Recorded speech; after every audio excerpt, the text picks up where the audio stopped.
So guys, finally got my package from Amazon. And I was shocked kasi ganito dumating yung box at sobrang destroyed na siya.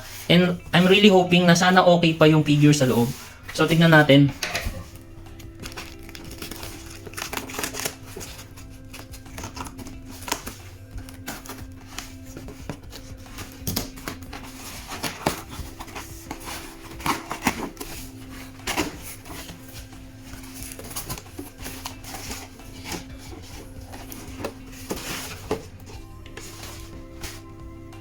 Ito siya sa loob. And I'm glad na hindi masyadong na-damage yung naapektuhan yung mga figures sa loob. Although sobrang damaged na yung box niya.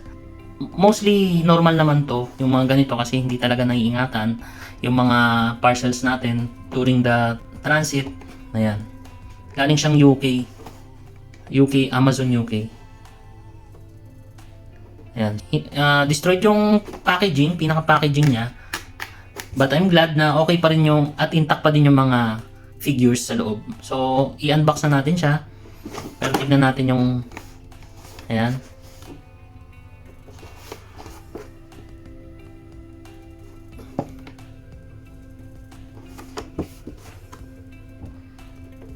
Deluxe figurine playsets.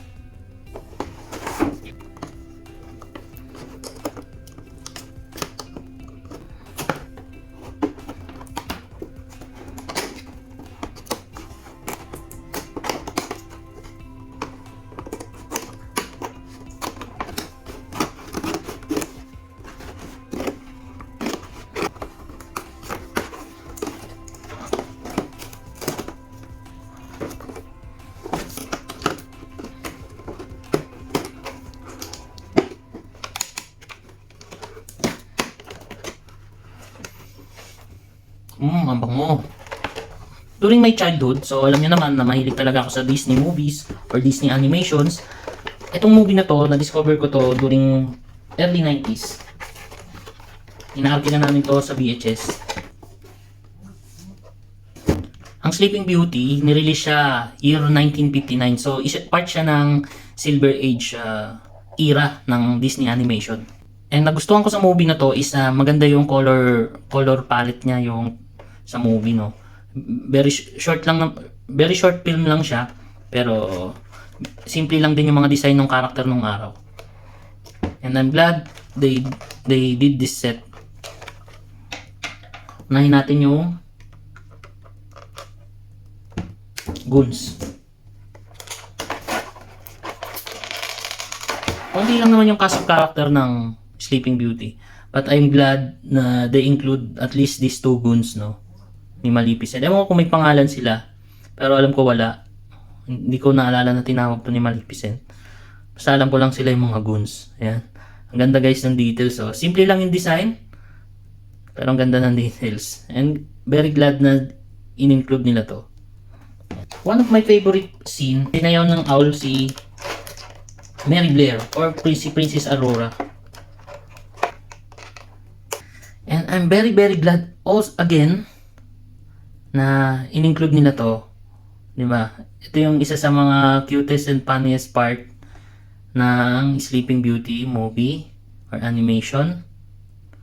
Yung sa Once Upon a Dream. Dream. Ayan. Yung rabbit, yung sumuot sa boots, yung owl sa cape ni Prince Philip actually. And ayan, sinayaw nila si Mary Blair or si Princess Aurora sa forest.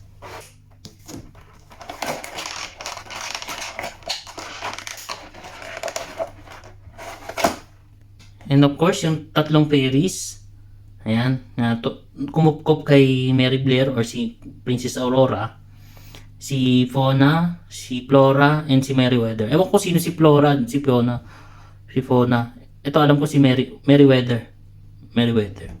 Ayan. Ang ganda ng kulay guys. Talagang yung kulay, yung aesthetic sa movie is na-capture nila sa figure na to. Siyempre si Princess Aurora. Ito yung cherry pick yata siya sa gubat. Ayan, ito yung scenario niya, yung owl. Yung owl nga pala is hindi ko na matatayo. Tingnan nyo. Parang naka-lean siya. Lean forward siya is hindi dapat ganun. So, ito yung medyo parang may defect sa kanya. Pero okay lang, gagawin natin ng paraan. Ayan, ito. Ito yung mas gusto ko yung design sa kanya dito. Very simple lang. Ayan. Ang pangalan niya pa dito is tawag sa kanya is si Mary Blair.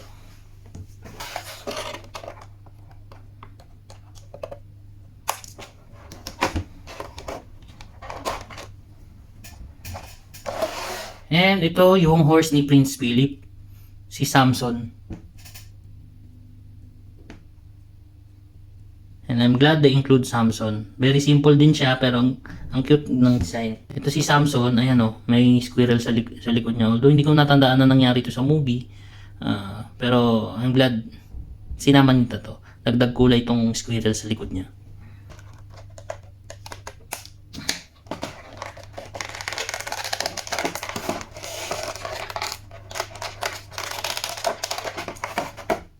And my most favorite part sa set na to is itong dragon.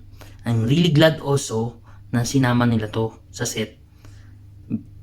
Ito yung dragon form ni Maleficent. Ayan. Ito yung sa final part. Ito yung pinaka-action sa movie, no? Ayan. Ang ganda. Simple lang design pero very menacing yung design ng dragon.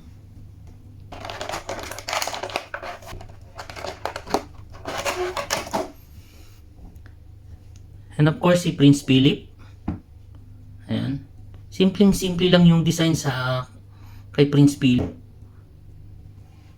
Hindi ko alam kung ganoon siya katapang sa movie, no? Kasi mostly sa action is ang lumalaban is itong tatlo. Ang gumagawa ng paraan para matalo yung goons.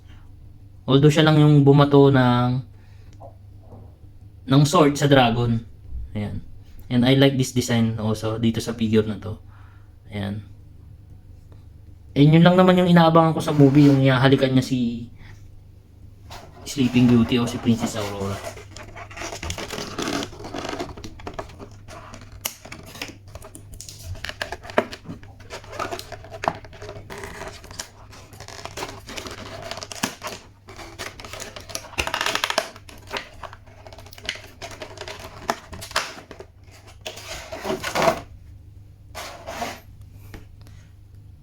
Ito naman si Maleficent. Siguro naman kilala nyo to, no? Kasi niremake to sa live action movie na Maleficent. Yun yung title. So nagkaroon ng bagong twist sa movie na yun. And ito, very simple lang din yung design pero isa si Maleficent sa pinaka menacing na villain ng Disney movies. And I'm glad sinama rin nila tong parang raven ba to or crow. Ayan. So, ito si Maleficent and ito yung naging dragon siya. Yan.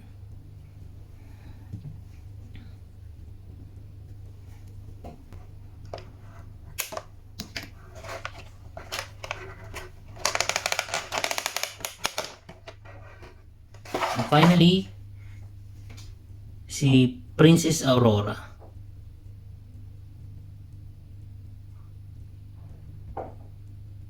Habig niya ba, guys?